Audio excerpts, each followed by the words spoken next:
নমস্কার, কর্মযোগের সকল দর্শকদের জানাই এই চ্যানেলে আরও একবার স্বাগত। আজকের ভিডিওটায় প্রধানত নিয়োগ সংক্রান্ত বিষয়ে যে সকল গুরুত্বপূর্ণ তথ্যগুলি এই মুহূর্তে উঠে আসছে সেগুলো আমি আপনাদের সাথে শেয়ার করব। তাই ভিডিওটি একটু স্কিপ না করে পুরোপুরি দেখার জন্য অনুরোধ রইল। সম্প্রতি দীর্ঘ প্রতীক্ষার অবসান ঘটিয়ে আদালতের নির্দেশে কাটতে চলেছে নিয়োগের জট। এই অবস্থায় কলকাতা হাইকোর্টের রায়ের পরে উচ্চ প্রাথমিকের 14,500 প্রার্থীর প্যানেল প্রকাশ এবং কাউন্সেলিং শুরু করতে উদ্যোগী হয়েছে স্কুল সার্ভিস কমিশন অর্থাৎ এসএসসি।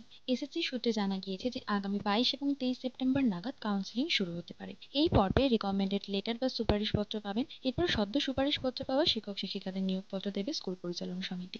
এর আগে মেধা তালিকা তৈরি করতে 4 সপ্তাহ এবং কাউন্সেলিং এবং নিয়োগপত্র ইস্যু করার জন্য 4 সপ্তাহ অর্থাৎ মোট 8 সপ্তাহ সময় বেঁধে দিয়েছিল আদালত। যদিও সেই সময়সীমা শেষের আগেই 10ই সেপ্টেম্বরের মধ্যে স্কুল সার্ভিস কমিশন প্যানেল প্রকাশ করবে বলে খবর পাওয়া গিয়েছে।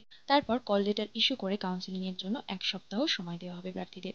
এই বিষয়ে এসএসসির চেয়ারম্যান সিদ্ধার্থ মজুমদার জানিয়েছেন যে আদালতের সময়সীমা মানতে গেলে আমাদের নির্ধারিত সময়ের আগে নিয়োগ প্রক্রিয়া শুরু এবং শেষ করতে। আরও বলেন যে আমাদের লক্ষ্য আগামী সপ্তাহের মধ্যেই মেধা তালিকা প্রকাশ করা। উচ্চ প্রাথমিকে ঘোষিত শূন্যপদ রয়েছে 14,339টি, মোট প্রার্থী রয়েছে 14,042টি। তবে যোগ্য প্রার্থীর সংখ্যা তার চেয়ে অনেকটাই কম। তার ফলে অধিকাংশই চাকরি পেয়ে যাবেন বলে মনে করছে ওয়াকিবহাল মহল। তবে বিষয়, মিডিয়াম এবং অন্যান্য সমস্যার কারণে বিভিন্ন প্রার্থী বাতিল হতে পারে বলেই জানা যাচ্ছে কমিশন সূত্রে। তবে চূড়ান্ত তালিকার পরে সেই ব্যাপারে নিশ্চিত হওয়া যাবে। অপরদিকে প্রাথমিকের শিক্ষক নিয়োগ সংক্রান্ত একটি গুরুত্বপূর্ণ নোটিশ দিয়েছে প্রাথমিক শিক্ষা পর্ষদ। এই নোটিশ জারি করে বলা হয়েছে যে 2022 সালের যে নিয়োগ প্রক্রিয়ার আয়োজন করা হয়েছিল তার উপর ভিত্তি করে ইতিমধ্যে জেলাবাড়ি প্যানেল লিস্ট প্রকাশ করা হয়েছে। সেই লিস্ট অনুযায়ী শিক্ষক শিক্ষিকাদের নিয়োগ করা হবে। গত 27 তারিখ এই বিষয়ে বিজ্ঞপ্তি প্রকাশ করে বলা হয়েছে যে নির্দিষ্ট তালিকাভুক্ত চাকরি প্রার্থীদের পছন্দমতো জেলায় গিয়ে জেলা অধিকর্তার সঙ্গে যোগাযোগ করতে হবে। ইতিমধ্যে কাউন্সেলিং এ প্রাপ্ত প্রার্থীদের লিস্ট ডিপিএসসি তে পাঠানো হয়েছে। বিজ্ঞপ্তিতে বলা হয়েছে যে প্রাথমিক শিক্ষা পর্ষদ দ্বারা আয়োজিত 2022 সালের নিয়োগ প্রক্রিয়া অর্থাৎ টেট 2022 সালে অংশগ্রহণকারী চাকরি প্রার্থীদের জেলাবাড়ি প্যানেল লিস্ট ইতিমধ্যেই প্রকাশিত হয়ে গিয়েছে, যা কিনা রাজ্য স্তরে আয়োজিত গত 21শে আগস্ট 2024 এবং 22শে আগস্ট 2024 তারিখের কাউন্সেলিং এর ভিত্তিতে হয়েছে।